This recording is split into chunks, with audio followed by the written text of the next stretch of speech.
The following is a local resident producers program. The program content is the sole responsibility of the producer and does not necessarily reflect the views or policies of CATV2, Oshkosh Community Access Television, the City of Oshkosh, the Oshkosh Cable Television Advisory Commission, or Time Warner Cable.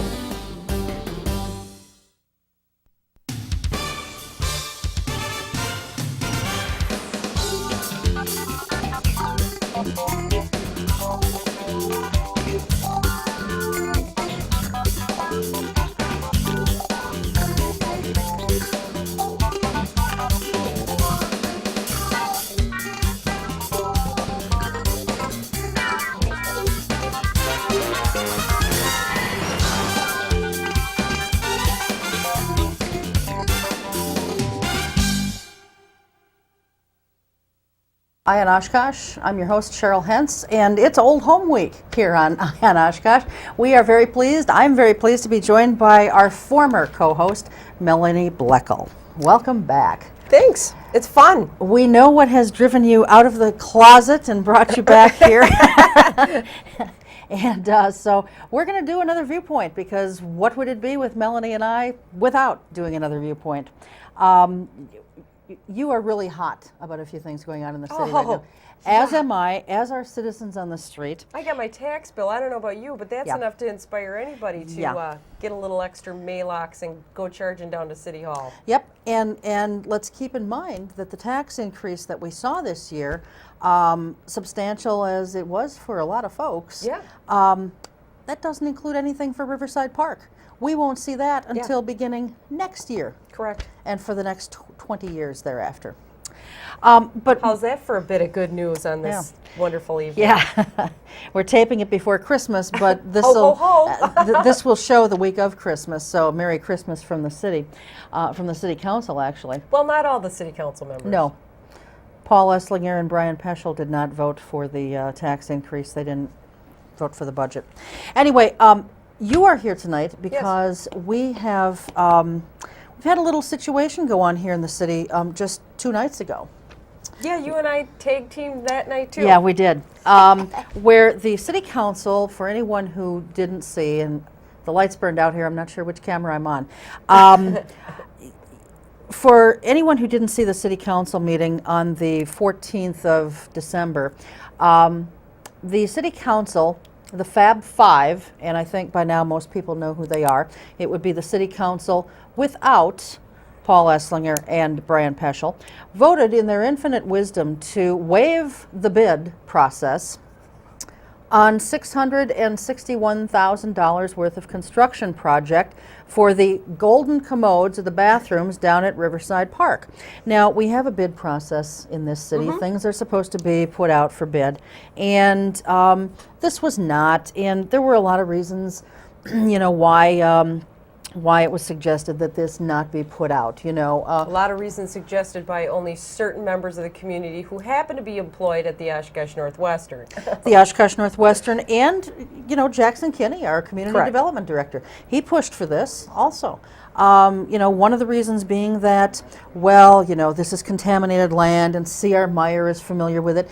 What a crock of crap.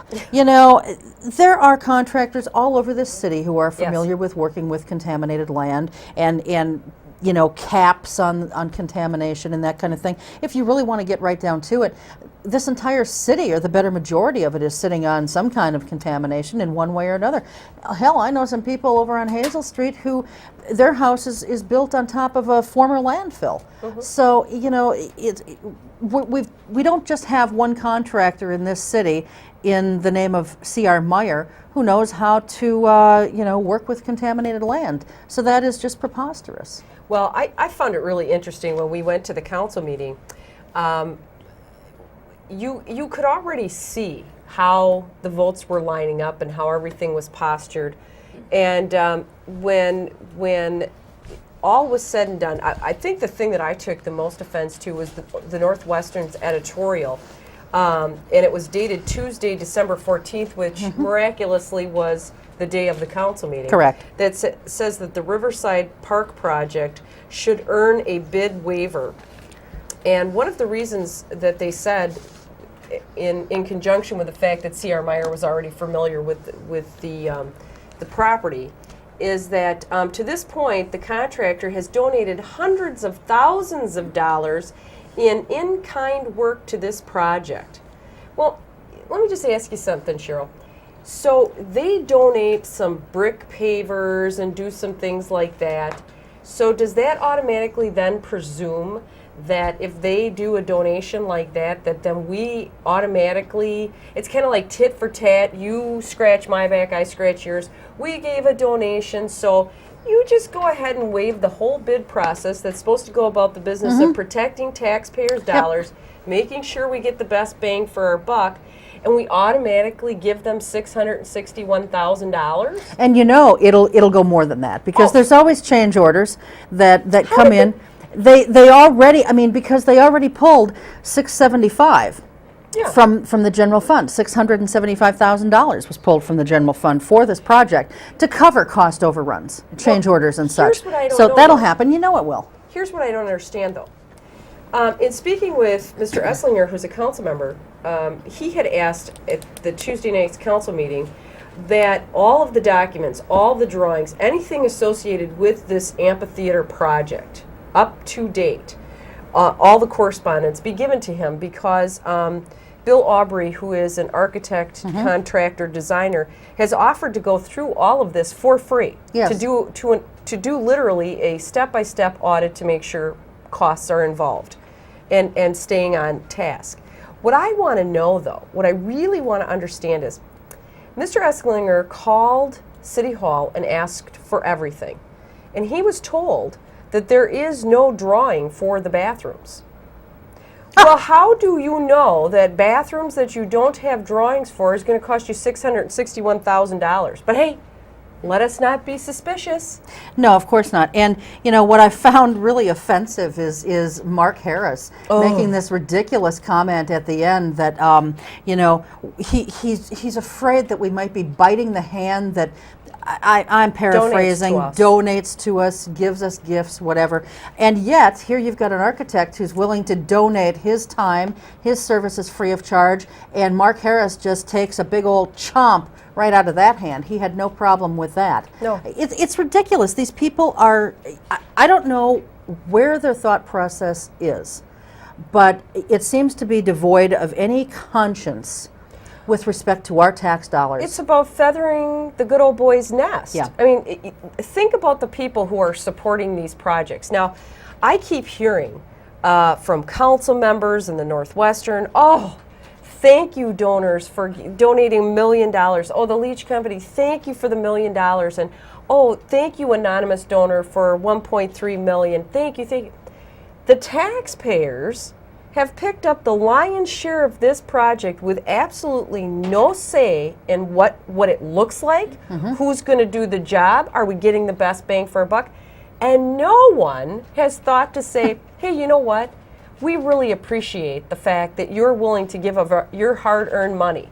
Councilman B. Tower, though, did thank people in his in his little statement at the end. But he, I'm sure, picked up on that from you, because you made that comment at the podium when you got up there and I was so furious. Yeah, it's Melanie. This is just ridiculous. I've never seen anything like this. This is nothing short of people want to know why the general public does not trust government. These are the types of things that make people more than a little cynical. Yes, it makes them question their government, because it is an appearance of impropriety. It to me gives the appearance of corruption. To me, where I have a problem with this, it starts way back at the beginning.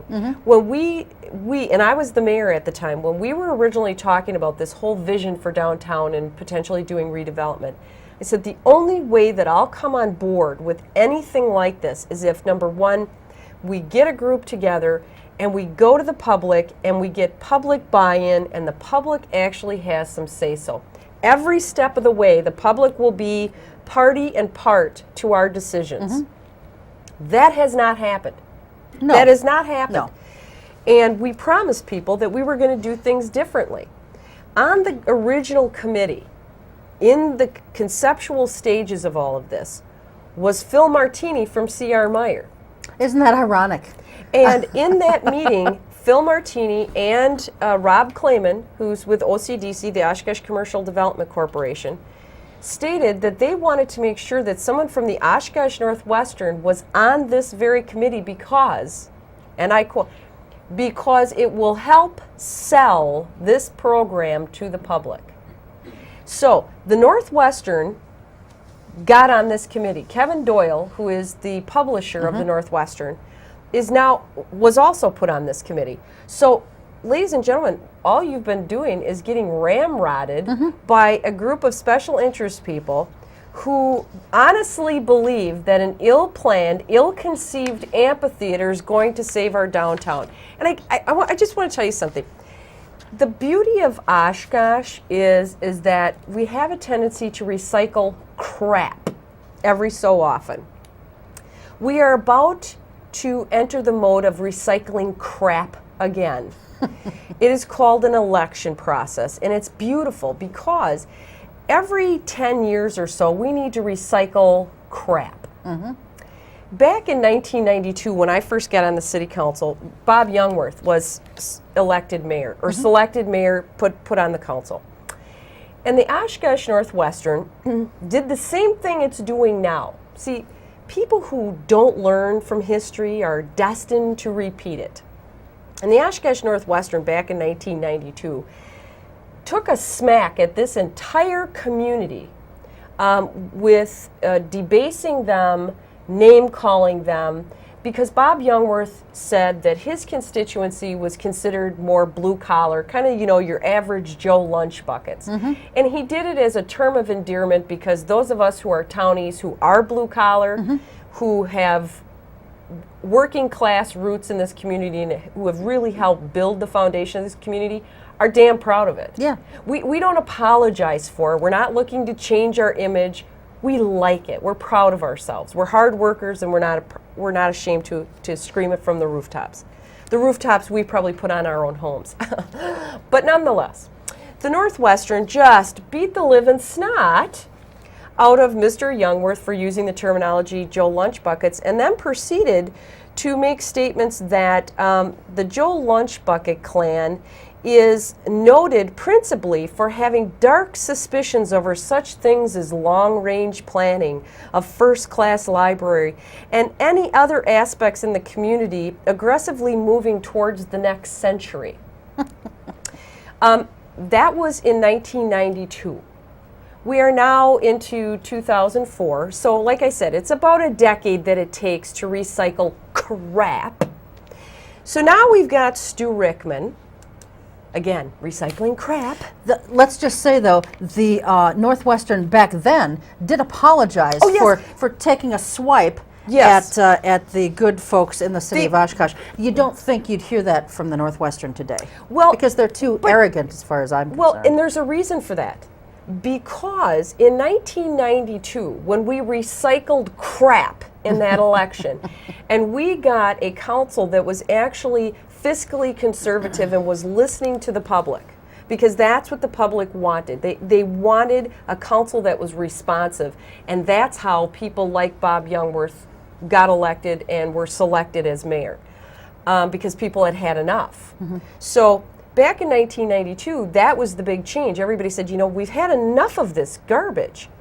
So, but the reason that the Northwestern was compelled to apologize was because the majority of the council was made up of fiscal conservatives who, as soon as that Joe Lunch Bucket beating up the taxpayers thing came out, the entire council beat the living snot out of the Northwestern and said, you will not talk about our taxpayers this way. This is a disgrace. You are supposed to be a newspaper. You should be ashamed of yourself for making statements like this about the majority of the population, the working class. That council demanded that action be taken. The apology then was published in the newspaper. Including the Post-Crescent. Including the Post-Crescent, which I'm sure they had a field day with having to reprint an apology. Here's the difference. 1992, you have a council that demands that the taxpayers be treated with respect and dignity, even if there's a disagreement on policy, procedure, what have you. Today, we don't have a council, with the exception of Brian Peschel and Paul Esslinger, that will speak out and say, you will not treat our taxpayers that way. Well, because I don't think that the majority of our council has the respect for the citizens that they should have. If they did, they would not be doing the things that they continue to do. Well, and that's my whole point. 5 of the council members, and my fun term is the Fab Five. 5 arrogant board members. Board members, yes. You have to remind me that the B actually stands for board members. We don't want you slipping up and saying something else. Because I don't use that when I talk to other people, but we'll clean it up for the show. 5 of those council members have such contempt for the average person, and they're brazened about it. Yeah. I mean, you come up and you say, listen, we've got a policy in place. We have a procedure in place that says when you do big ticket items, you have to go out for requests for proposals so we get the best bang for our buck and we get to find out if these are good prices. They are so arrogant, they say, you know what, we don't need to do that. We just go ahead and we'll do whatever we want because we want to make sure our friends are taken care of. And you know what? They don't even hide the fact that Phil Martini and Kevin Doyle are on the committees that are driving this whole thing. And they further don't hide the fact that when the Leach Foundation, donated the $1 million for the amphitheater, that never went out to bid either. The entire construction project had not gone out to bid. Well, but, in defense of the Leach family, I mean, it's their $1 million, it's their donation. If they want to hire whoever, that's great. They can do that. You know what? But you're putting it on public land that we paid almost $1 million for. That wasn't their land. That was the taxpayers' land. You're putting it in a public park. You're intermingling public tax dollars. And I say every single time, you want to give us $1 million? That's wonderful. But you don't get to drive what it looks like, where it's going to go, who's going to do the construction, because you know that public funds are going to be commingled. Yep. It is wrong. That's true. That's true. That's wrong. And that's my problem. To me, I think if there are generous people out there, and I believe we have a lot of generous people in Oshkosh, and I commend them because I don't care if you give $10 or $10 million. When you're giving from your heart, it's a good thing. But when you give from your heart, there's not strings attached. Okay? And there were with this. And not only that, my problem here is that we as a city need to get a community group together, a group of citizens, regular everyday citizens, not the movers and shakers and the same 10 people all the time, that says, here's the list of priorities, here's the things that we would like to see get done. That way, when people want to donate money, they can pick from that list. And we actually have a plan, and it's prioritized, and it's thought out. Not only that, but when you accept this money, I expect our city council to start making plans for perpetual care of these projects. Mr. Harris, that same night at the council meeting, said how wonderful it was that we had all these donors, and Pollock, the Pollock family, who donated money towards Pollock Pool. Wasn't that a wonderful thing? And I thought to myself, your horse is behind. Yeah, the Pollock family donated money to Pollock Pool. And we didn't take care of it. Look what we did with that gift. Well, this is what I'm saying. So if we are not planning and we are not including in this $1 million a perpetual care program, a lot of these quote-unquote projects, select projects, are going to fall into disrepair because the taxpayers can't afford them. End of sermon. Well, I guess one of the reasons that I believe that there were strings attached to this gift, I don't know who put the strings on this gift. The Leaches came forward from their family foundation with a gift of $1 million for the band shell. Now, who came up with all these other little peripheral things? I don't know. And I guess at this stage of the game, it really doesn't much matter. But the bottom line is, Jackson Kinney stood before that city council during that workshop the night it was presented and said that if this didn't get approved like then, that the gift probably would be taken back. Bye. Now, that is a string, and Yeah. it's a huge one. It's more like a noose around your neck, around my neck, around the necks of every single taxpayer in this community, and that just shouldn't be. Now, is that what the Leach family actually said, or was that Jackson Kinney, trying to put some undue pressure on the council Fast to tracking, make, I think it's called. Yeah, fast tracking, to get this thing pushed through at breakneck speed, which it was, and we all know that it was. So much so that you didn't plan for bathrooms. I believe that the bathrooms were planned for. They just weren't brought up to the city council. Because and we talked about that before. It's not real glossy to spend Yeah. money on bathrooms when you can take your $1 million and have this Well, big awning yeah, over the it's- grassy knoll. It's not sexy. No, Well, it's not. Here's one other thing that I really take exception with. The Northwestern and I will we don't even respectfully disagree because neither one of us have respect for one another. So we continuously disagree, okay? But what I really am upset about here is that the only newspaper in town which is supposed to convey information, accurate, relevant information in a timely fashion, that is what journalists' jobs are, has turned into an editorialized rag that not only does not give factual information, it out and out misleads the very people who are counting on it for factual information. And I'll give you a specific example. The Northwestern has printed on multiple occasions, both editorial and story pieces, that the latest $1.3 million donation will take care of the bills for the amphitheater. Yes, that is so wrong. That is a lie. Yep. The $1.3 million is landscaping, Yeah. ladies and It's gentlemen. a bunch of bushes, shrubs, trees, what have you. This is around phase the one. Yes. This is phase one. There's 2 phases to this. So when you make a statement that the 1.3 now takes care of all the costs, and there are council members, the Fab Five, who know that this is being perpetuated as a truth when it is not, and they don't stand up and they say, now wait a minute, we need to clarify, there has been an error made, and we don't want anybody misled. Right. They aren't even doing that. No, and if anyone is in doubt about what we're saying here, all they have to do is pick up a capital of the most recent capital improvements budget, and they can see very clearly on page 20 of this thing that there was $125,000 approved for preliminary plans and design for expansion area number 2. So that should tell you, ladies and gentlemen, right there, that this $1.3 million anonymous gift, well, $1 million of it was anonymous, $300,000 came from the Oshkosh Area Community Foundation, but this latest $1.3 million gift, this here should tell you that $1.3 million is not going to cover everything else associated with this park project and the amphitheater project, because there's not even plans in place yet, according to this. We've just budgeted the money. Well, planning isn't our forte. Well, no, but apparently we're going to spend money as if we're putting together a plan.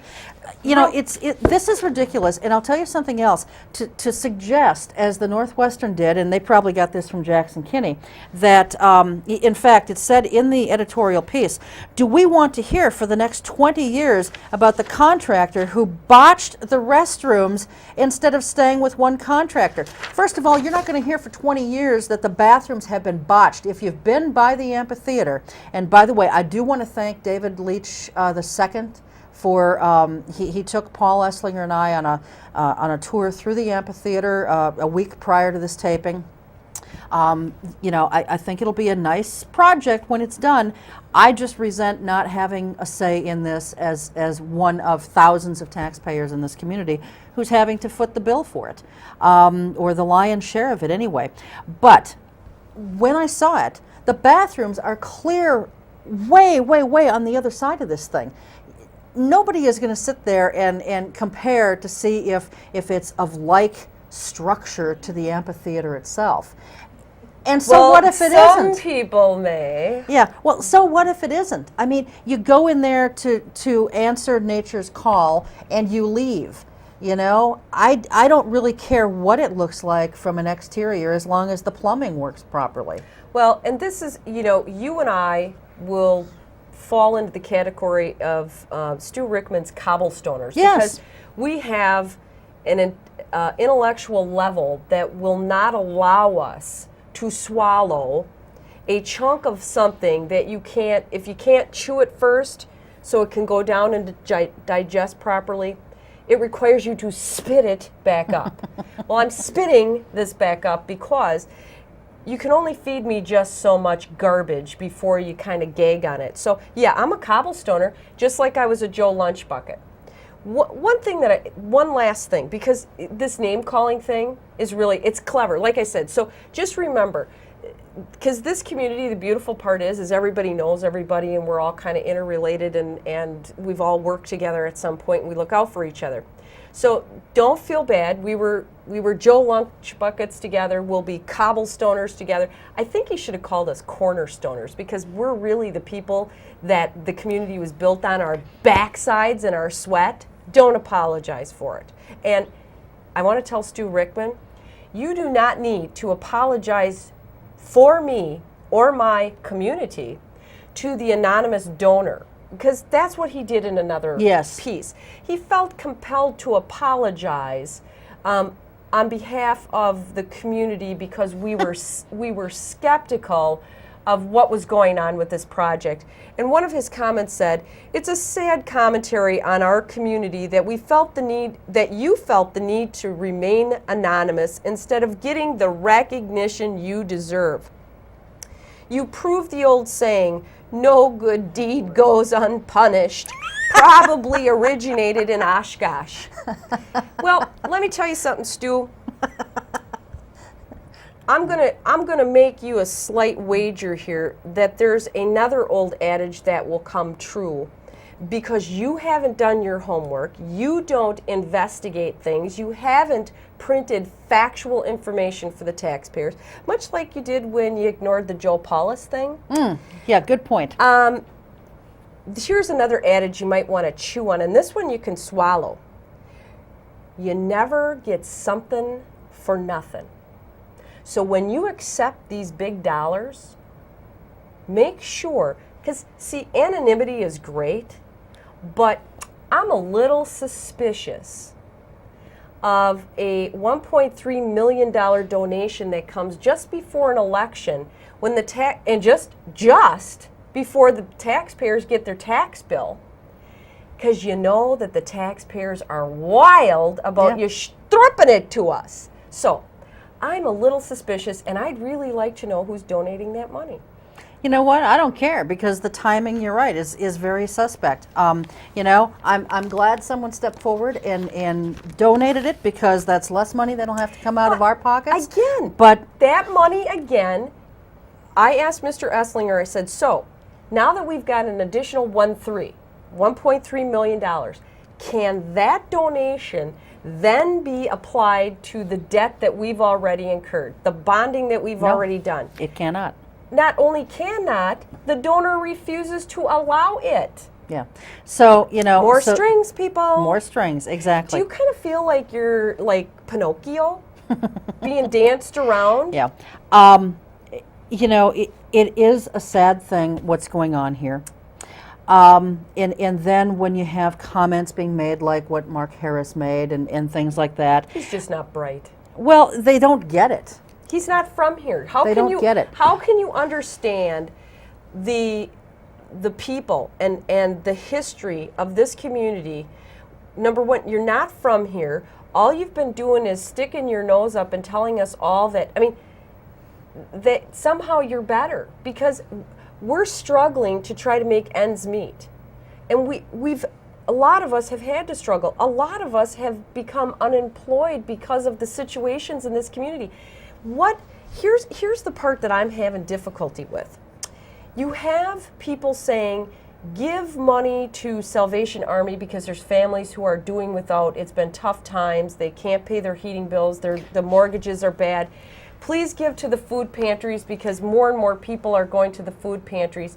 We're turning off lights in the city because we can't afford the electrical bill. And I'm going to add one more, not to interrupt, but I must at this point interject.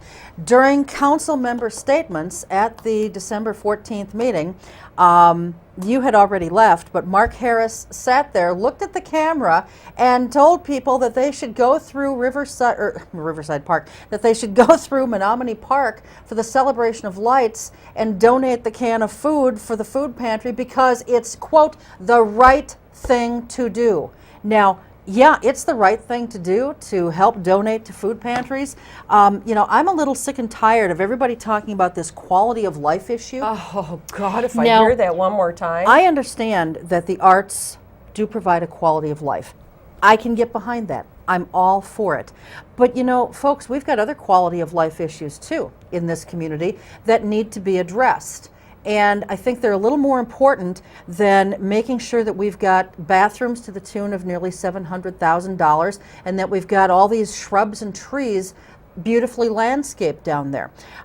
We've got quality of life issues like people being able to stay in their homes that some have been in for pretty much all their lives, and their tax bills continue to go up.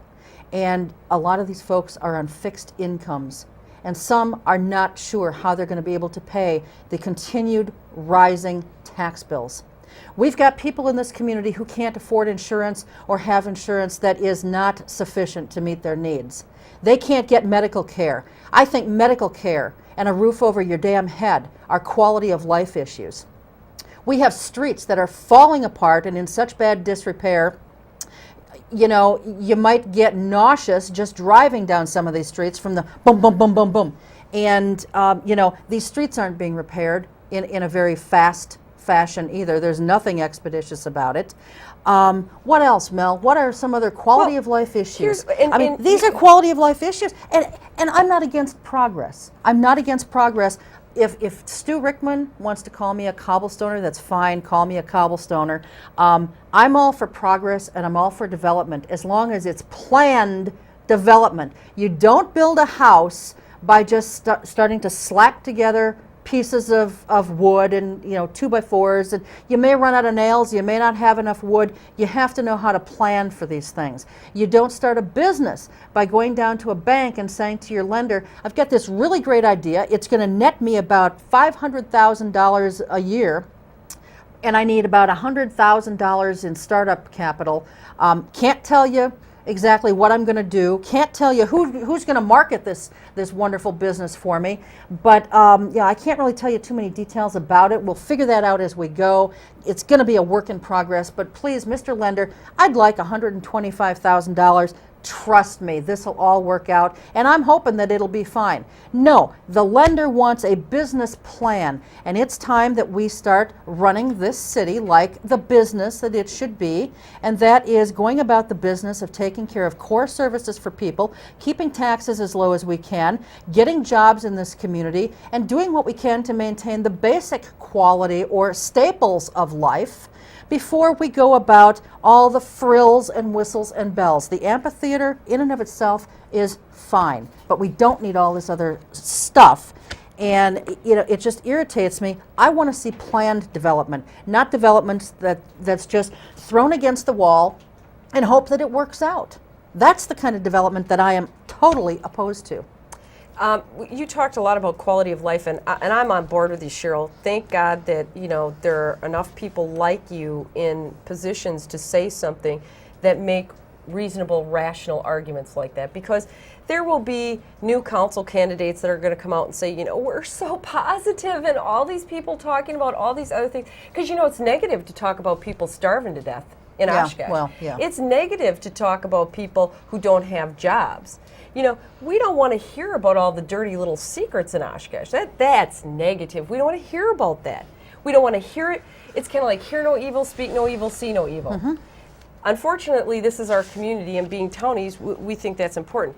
Quality of life issues. I think one of the reasons that the city council doesn't understand what the quality of life for the majority of the people in this community is all about is because they've washed their Pontius Pilate hands of it. Mm-hmm. And let me explain. Years ago, when I was still on the council, we had what was called a Community Development Block Grant Fund. And what that was is federal dollars would filter into the city through this community development block grant fund.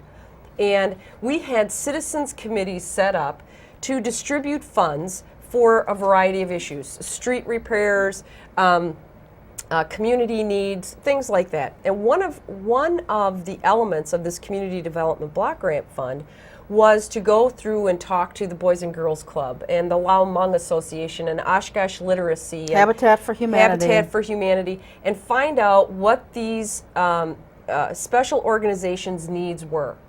And they had to come and give a presentation, a business plan. They had to tell you where the money was going, what it was going to be used for, and then you decided how much of the federal dollars, what piece of the pie they got.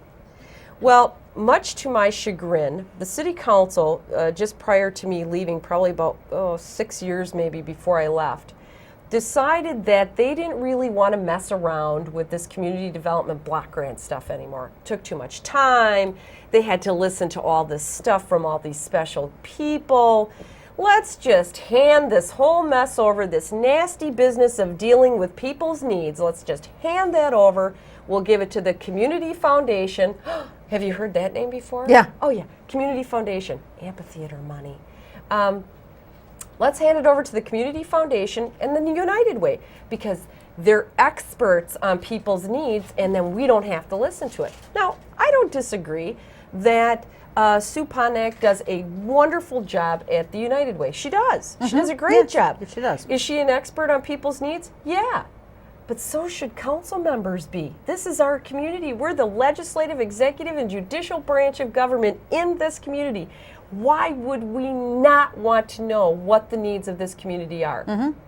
So what happened then is the United Way and the Community Foundation decided where all the money would go, and then they just kind of send a paper report off to the council. So nobody went and gave talks at the council anymore. There was no more citizens' involvement as to where they thought it should go. So now these council members, sure, they get a report and they look at it. What does Maybe they look at it. Yeah, I mean, so you see on a piece of paper that there's people that can't pay their electric bill and they go down to the Red Cross or they go to the Salvation Army for rent assistance.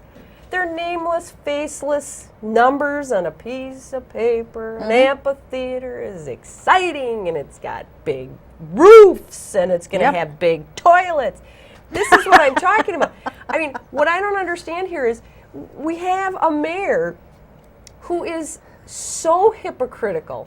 He talks about giving, cans of food because people are in need, and he doesn't even know who they are.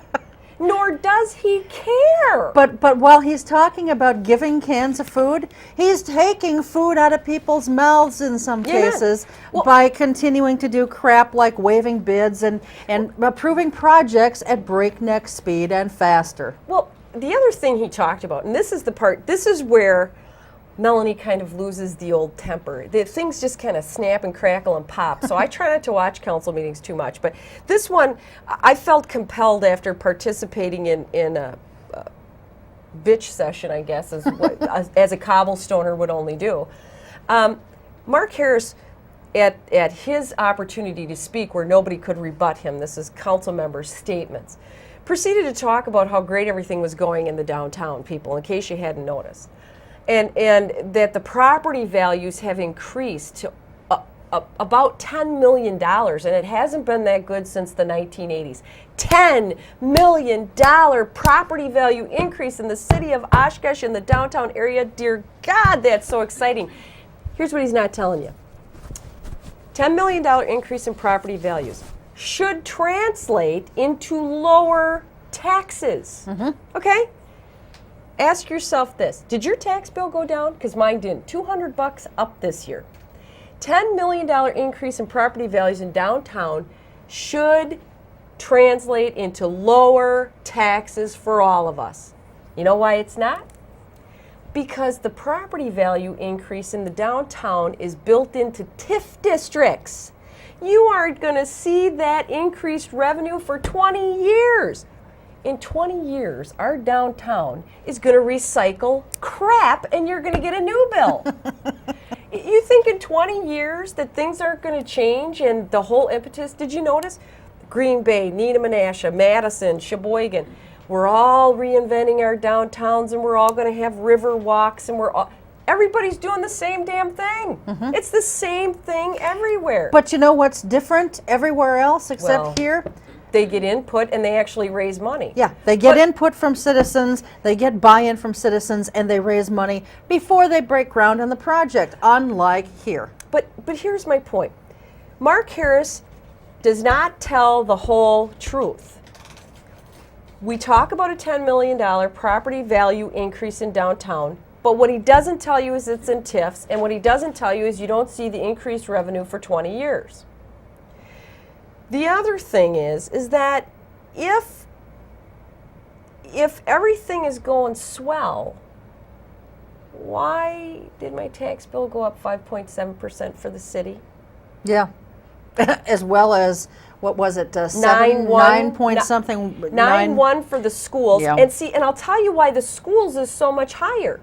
That is directly related to the number of TIF districts in the city and the county. Yeah. When you create a TIF district, a tax incremental finance district, you deprive the schools of the increased revenue. The taxable entity, they're not paying the full boat for 20 years, which means the school systems are not getting increased revenue either. So they have to increase property taxes to provide the services. So the school system's budget goes up 9.1, which, by the way, we're going to talk about that because I'm going to a school board meeting. They promised us only 7 something, and we got 9.1, and nobody can explain to me where the other percentage is, how to break it down. So that's why you're seeing your school bill go kadaki, because they're developing TIF districts all over the place, and the school systems aren't getting their revenue. Your property taxes are going up because the tax revenue is not going to be generated for 20 years. But yet, you got somebody like Mark Harris up there going, oh, thank God we are such a wonderful city council and we did $10 million. Because it's a crock. Yeah. That's what I get mad about, because I know what the TIF districts do. I know what's been going on. I know what was going on in the 90s because I was there. Yeah. Well, you know, speaking of the city council, we want to shift gears here just a little bit and I kind of like this gear. Fast forward.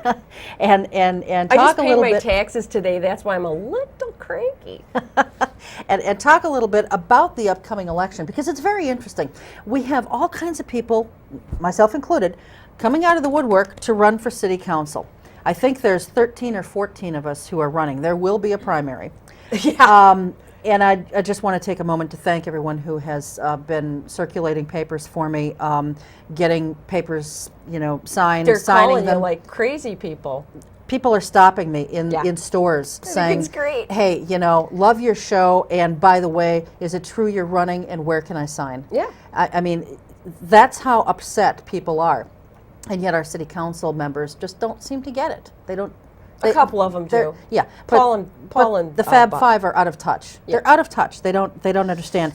And quite frankly, some of the incoming wannabe council members, they don't seem to get it either. They're scary, scary folks. I've listened to some of these people talk, Cheryl. Well, Brian Bain was one of them. Yeah. He's running for council. He's being supported by the chamber, by Propel and Progress Oshkosh. Brian Bain, you'll want to keep that name in mind because he's a chamber boy, okay? He's also a university boy. Yes. And now, while Brian, I don't know anything about him as a person. He's probably a nice guy.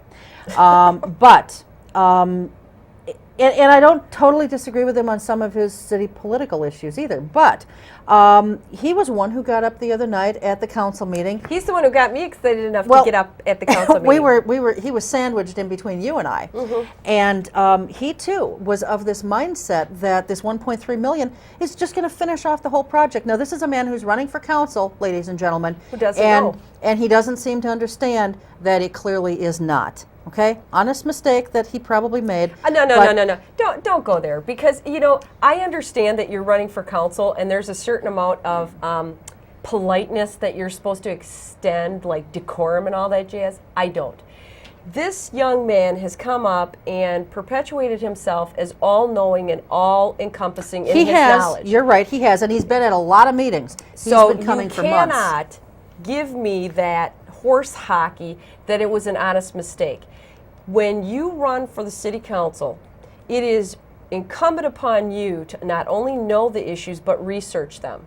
You don't take your information from the Chamber of Commerce, Propel, Progress Oshkosh. Progress Now, Oshkosh, Whatever it is. I find that, and the tone in which he spoke, he came from a tone of that he was very knowledgeable, that of which he spoke was factual. It was almost an elitist attitude. Yes. That's certainly the way I took it, and that's why I got up after him. Because he is another one of those that is going to, and you're going to hear this a lot, and you need to pay attention to this. There will be that group of candidates running, and they will run as a block, and you will be able to recognize them very quickly because they're going to use words like progressive, collaborative partnerships, and that anyone who dares to question things is negative, anti-progressive, and doesn't have a vision. Now, as soon as you hear those things, you'll be able to put the next Fab Five together. And I could tell you who they're going to be. Meredith Sherman. Yep, she's being supported by the Brian chamber. Bain. I'm trying to think of who else they had coming out. It's just interesting because I've listened to conversations that some of these people have had. And it's very interesting because everything, they think that spending in this downtown should not be questioned. There's something wrong with you when you question this. This is a wonderful thing. We have to keep moving forward. Go faster, faster, faster. When you move with haste, you create waste. When you do not plan, it's going to bite you in the butt. You're worried about biting the hand that donates to you? You want taxpayers to get ticked off? Keep doing stupid stuff like this because we'll take a chunk out of your backside. Well, the Northwestern doesn't have to write about, that people are going to complain about for the next 20 years about botched bathrooms. They're going to be complaining for the next 20 years about, the How whole would he pay the project. debt out? Yeah, and how they're going to pay their tax bills. That's what people are going to be complaining about. I got it because we brought up this Progress Now. Is that what it is now? I mean, it's either Progress Now or I think Progress it's Progress Oshkosh. Okay. I think that's what it It is. was really interesting because the Northwestern covered a story, and who was the spokesman for Progress Oshkosh but John Birmingham, the attorney. I got to tell you, I have such a darn good time choking down coffee in the morning reading that thing. I'm reading this and I'm thinking, my God, this is just like the good old days on the council where you'd see these people rotate in and the special interest groups coming in and we're going to see what we can get done. And John Birmingham, interestingly enough, when they started this PAC group, this Political Action Committee for Progress Oshkosh, it was originally associated with the Chamber of Commerce, but then they switched the charter over and now called it Progress Oshkosh. Hello, ladies and gentlemen. You think just because they wrote on a piece of paper it's called Progress Oshkosh instead of the Chamber of Commerce PAC that it changes anything? It doesn't. But what's really funny, and this is where people think you're so stupid, but start connecting the dots here. It'll make a real funny clown picture. John Birmingham happens to own the law practice that is right next door to the amphitheater and Riverside Park, which, by the way, will be, and I guarantee you this, will be one of the purchases that the city council in the future will be making, will be buying that law office and knocking it down for further expansion in that park. So who better to want progress in the city of Oshkosh than an attorney who potentially reaps benefit from his law practice being purchased, his law office being paid to relocate. It's almost a conflict of interest, wouldn't you say? Cheryl, stop being so cynical. Good Lord. I want to be a cynic for just a few more minutes. Well, we might as well, but we're on a roll. The mayoral race is rather interesting as well. Now, some of the Can we candidates do here, 2 hours? Because we just got way too much. some of these candidates, their candidacy is, as far as I'm concerned, laughable. You've got a guy, I think his first name is John Weinsheim, married to Amy Weinsheim from the school board. Now, he tells the city clerk that he's taking out papers to run as mayor. Now, the scuttlebutt around City Hall and certain circles in the community is that he's actually going to be running as a city councilman. Well, whatever. I mean, I guess he needs to decide what he's going to run as. Well, that's always real exciting to know that you can't quite decide. Yeah. That should be really good for planning. And then we've heard that Frank Tower is not going to turn in his papers now for mayor, that he has decided against running for mayor. I was wondering when that was going to happen because I had that all figured Don't know out. if that's true or not. But the one interesting thing is Bill Castle. Now, it was only 8 months ago that he was nominated to be deputy mayor, and he wanted to decline it, which under the rules he could not, but he just asked people not to vote for him, and they granted his wish. But he said he didn't have time for it. He didn't have time to be deputy mayor, but now he has time suddenly to be mayor and wants to be mayor. But here's the real slap in the face of every citizen in this community.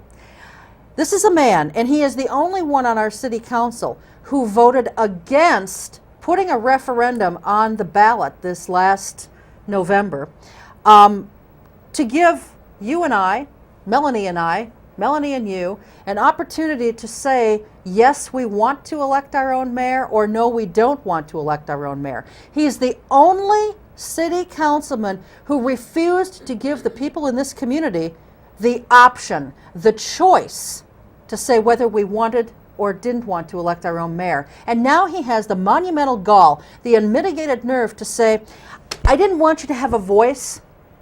I said that if it ain't broke, don't fix it. We didn't need a change, but now, by God, I want you to vote for me. You couldn't vote as to whether or not you wanted to elect a mayor, but now I want you to elect me. What nerve is that? Well, yeah. Well, he shouldn't get elected for that very reason alone. Well, I don't think we have to concern ourselves a whole lot about it. That's why I'm not real worked up about Bill. First, you got to give him a little poke and make sure he stays awake. Yeah, he was the only council member the other night, as we were talking, who wouldn't really look at people when they were talking. He's looking at his nails and doing whatever. I don't know what he was doing. Well, I think we have a tendency to bore people. Well, no, it wasn't just us. It was anybody. I didn't see him really looking a whole lot at a lot of the people who got up there and talked. Well, one of the things I want to go back to, because there's two distinct groups here that are chamber related, and they're trying to change their name and identities like chameleons. It's kind of like dressing a pig up in a dress and nobody thinks they're a pig. It's still a pig. It's just a pig in a dress, okay? But here's the thing. One's this Progress, Oshkosh, Progress Now, okay, over here. That's the old guard branch of the chamber, okay? That's the old guard. That is the John Birmingham, the Gary Yakes kind of folks, the old guard, okay? They're getting a little older, getting a little tired, but they're not completely pooped out yet, so they're going to give it their big harangue, hurrah, okay? That's Progress Oshkosh. Then you have the new offshoot of the young chamber, which is Propel, the want-to-be chamber people, okay? This is the new young guard. They want to be influential. They want to be popular. They want to have a voice on progress in Oshkosh. They don't have a damn clue how that's going to get done, but boy, they're going to form our city, and they're going to change us, and by God, they're going to get us kicking and dragging us into the new century, because they really have contempt for who we are. And because we're so negative. We're negative, we're pedestrian, we're parochial, and I think in some ways the city is a little parochial and pedestrian. But that's what makes us so special. Well, no, I don't think that it necessarily does. I do think that we need to be a little bit more, I don't want to use the word progressive, but God, please don't. No, I'll have to hit you myself. But I do think that we need to change some of the things some of the ways in which we do business. Just a little bit, because we need to start learning lessons from some of our neighboring communities. And I have no problem with that, but here, if you want people to be less parochial and less conservative and less frightened, get them back to work. Give them a sense of security. Give them an environment where they can flourish. Or give them a sense that they can at least trust participate. Who's running the city. Yes. Then you will have people who are willing to believe that what you say is your bond, and not it'll change tomorrow depending on who you talk to. So back to Propel. Okay? Propel's the new young suave people who are going to save us from ourselves. And what's really irritating is that these folks honestly believe that if they call taxpayers negative or their fellow council candidates negative and they say that they're progressive, that's going to be enough. It's kind of like if you say pretty pig, pretty pig, pretty pig, it'll make the pig pretty. Now, I'm not saying all pigs are ugly. I'm just saying just because you say it enough times doesn't make it so. Right? So, have a little fun with me. Watch this dynamic. Old guard, new guard, same game, chamber here, the young recruits, the old recruits, and you're going to see an army of people coming out telling you you're all a bunch of dumbasses. Well, I think it's going to be a very... this is going to be fun. It's going to be a very interesting election. I'm just trying to figure out what the League of Women Voters is going to do with all of us city council candidates. They're going to have to hose you all down after. Well, I don't know how we're going to get them all on the show. And, just to allay any concerns that anyone might have, obviously the shows where city council candidates are being interviewed, I will not be participating as a host on those shows. We'll have guest hosts. But I will be participating in interviewing mayoral candidates, and I just can't wait. But I am curious to see how and I know the folks here at OCAD are wondering how they're going to set up the room to be able to televise this. I got an idea. Let's do it at the amphitheater. It won't be done in It's big time. enough, but it's outdoors. It'll be beautiful. It's only winter. It'll be in Wisconsin. winter. It'll be winter. Yeah. Maybe we could do it at the convention center. There's not a hell of a lot going on down there. We could do it in any number of places. We could have it down at Pollock Pool, too. Of course, that, again, would be outside. Toughen up. You're going to be on the council. Well, we can only hope. That's going to do it. We are out of time. Can you believe this? I mean, it just flew by, as it always does. I hope people have enjoyed this because, I really miss things. And people miss you. So I want to wish everybody a very Merry Christmas. Yes, Merry Christmas, everyone. And Joseph, take care of yourself. Hope everybody's okay. Merry Christmas and Happy New Year. And yes, my best wishes to Joseph and his family and everyone. Everybody. Everyone. Ho, ho, ho. Thanks very much for joining us. Have happy holidays. We'll see you in the new year. Take good care. And until we see you next time, keep your eye on us. We've got our eye on Oshkosh. Take care. Cobblestoners, baby.